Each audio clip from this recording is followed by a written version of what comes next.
إن شاء الله تعالى هلكم حنكو قادن دونا ينيغير قالتوج erayada cashirka ku jira cashirkii hore ee aynu qaadanay erayadii ku jira ayaynu bartan ku qaadan doonaa waxay ka koobnaan doonaan 7 cashir 7 eray bay ka koobnaan doonaan cafwan erayga koobaad waxaynu ku soo dhiganay wuxuu noqon doonaa dahinaa nabad ama fiican baa lagu macnaynayaa dahinaa nabad ama fiican lambar 2 wareed ayaynu oranaa wareed oo xagee laga wado wareed ayaynu oranaa xagee lambar 3 xaakim beet dhakhtarka xaakim beet dhakhtarka lambar 4 militadar gaal leh maxaad ka doonaysay ama maxaad ka soo qabanaysaa militadar gaal leh lambar 5 yatamaama musaw qof xanuunsanaya lambar 6 himam waa xanuunka markaa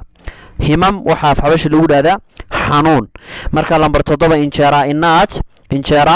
inaat ayay noqon doontaa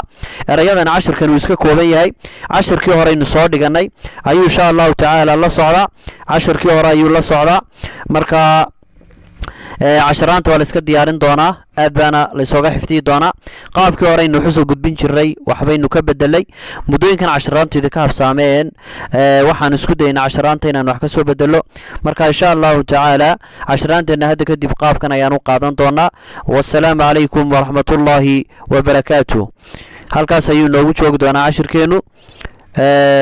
halkaas ayuu insha Allah taala noogu joogaa wassalaamu calaykum waraxmatullaahi wabarakaatuh